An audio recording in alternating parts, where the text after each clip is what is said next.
E aí, já pensou em ganhar muito dinheiro com um canal de corte igual esse daqui que você está assistindo? No primeiro link da descrição temos um aulão para você que quer começar um canal de cortes e faturar muito aqui na internet. Também teremos planilhas que irão te ajudar na hora de organizar a produção do seu canal. Tá esperando o quê? Nos anos 2000, a coisa muda.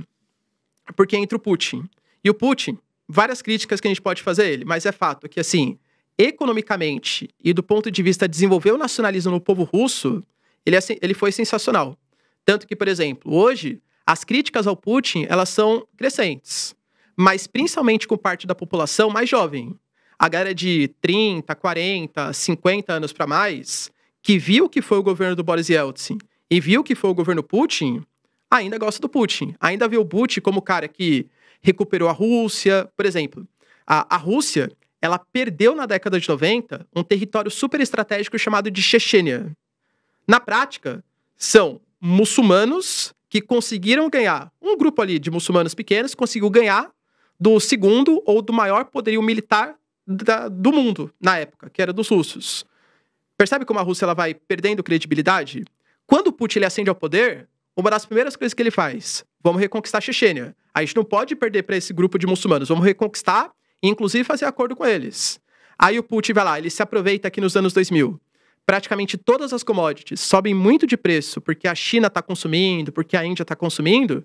E o que a Rússia vende? Gás natural, petróleo. E aí começa a reconquistar o nacionalismo do povo russo, começa a vender os seus combustíveis fósseis, começa a se aproximar também da União Europeia, pelo menos economicamente, e vai desenvolvendo a Rússia de novo. O Putin, ele gasta quase 10 anos só recuperando a economia da Rússia. Quando que o Putin ele começa a ficar mais altivo novamente geopoliticamente? Pós anos 2010, porque a Rússia já estava forte de novo. E aí o Putin interfere na Síria, aí o Putin interfere na Crimeia, aí que você vai voltar a ver a Rússia participando de novo do jogo geopolítico. Mas na década de 90, por isso que esses países foram para a União Europeia, para o lado ocidental.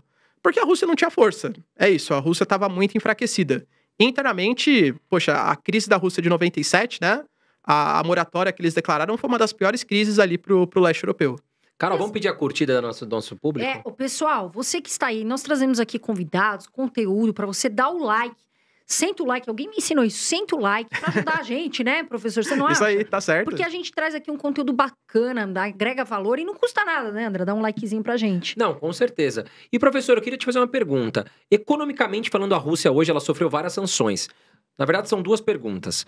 As sanções funcionaram?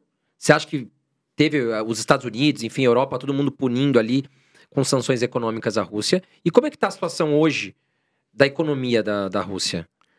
Bom, elas com certeza funcionaram, né? A Rússia ela teve sim uma queda do seu PIB. O rublo, ele primeiro despencou de valor e depois a Rússia conseguiu segurar ele artificialmente, mas senão teria perdido muito valor. Uma série de indústrias, empresas saíram da Rússia, o que reduz a oferta de produtos diferenciados. Isso é péssimo para a população, claro. Mas penso eu que os países ocidentais achavam que ia ser pior. Porque a Rússia, até teve uma declaração recentemente aí do Peskov, que é o cara da comunicação ali da Rússia. Ele falou que por mais que os países ocidentais tenham condenado os russos, a Rússia ainda tem relações comerciais e amigáveis com mais de 150 nações. É o que eu falei, por exemplo, o Brasil. O Brasil condena a invasão à Ucrânia, mas o Brasil não deixou de negociar nada com os russos, porque economicamente interessa. Então, quem mais praticou essas sanções foram lideranças da União Europeia e Estados Unidos. Prejudica, é claro. Mas, por exemplo, o comércio com a China aumentou, o comércio com a Índia aumentou. Então, outros países meio que supriram essa demanda. Então, a Rússia ela teve prejuízos, claro, mas ela ainda tá firme e forte. Uma das perguntas que mais me fazem e eu acho que para você também, essa questão de pode acontecer um ataque nuclear? Pode vir a ficar, né, pior essa situação, infelizmente? Assim, Carol, eu sempre considero, né? Se tem arma nuclear, claro que ela pode ser utilizada um dia, tá? Mas a tendência é que não. A Rússia fala que ela só usaria, eventualmente, uma arma nuclear caso o seu estado estivesse em risco, né? Tivesse em risco o território russo, então ele só usa para defesa, enquanto a OTAN também considera que só usaria para defesa também.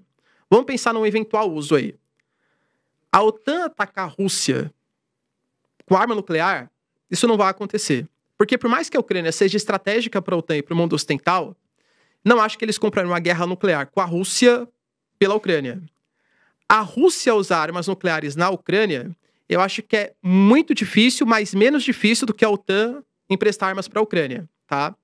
E aí precisaria ver quais armas nucleares poderiam ser utilizadas, porque existem armas nucleares, por exemplo, que a gente chama de armas nucleares táticas.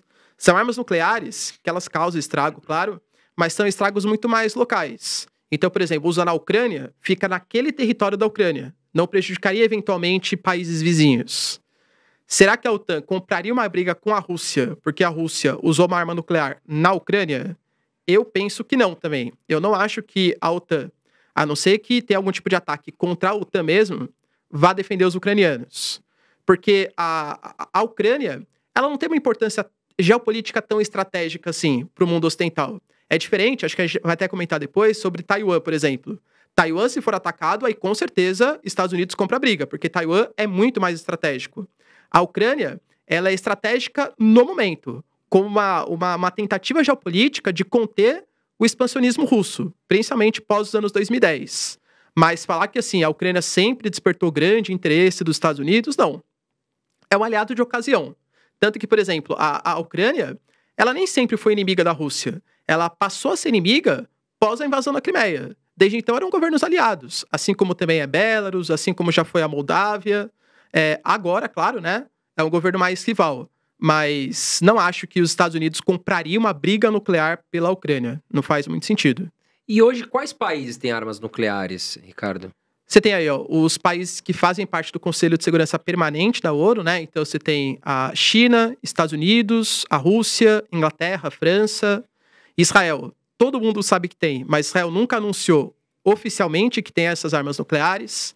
Paquistão e Índia têm armas nucleares. E Coreia do Norte, e né? a Coreia do Norte. São os países que têm as armas. E hoje, a Coreia do Norte, ela se manifestou a favor de Rússia ou de Ucrânia? Como é que tá a Coreia do Norte nesse jogo político? A Coreia do Norte, ela tem muitas relações com a China, né? E se a China apoia a Rússia, meio que por consequência, a Coreia do Norte também vai estar apoiando os russos. A Coreia do Norte, por exemplo, Kim Jong-un, ele anunciou que ele poderia emprestar até 50 mil soldados para combater do lado dos russos, mas também não porque tenha grande simpatia pelos russos, mas porque a Coreia do Norte considera que o principal inimigo geopolítico são os americanos. E como a Ucrânia, nesse momento, representa os Estados Unidos no leste europeu, combater a Ucrânia é o mais certo para fazer, né, pela Coreia do Norte.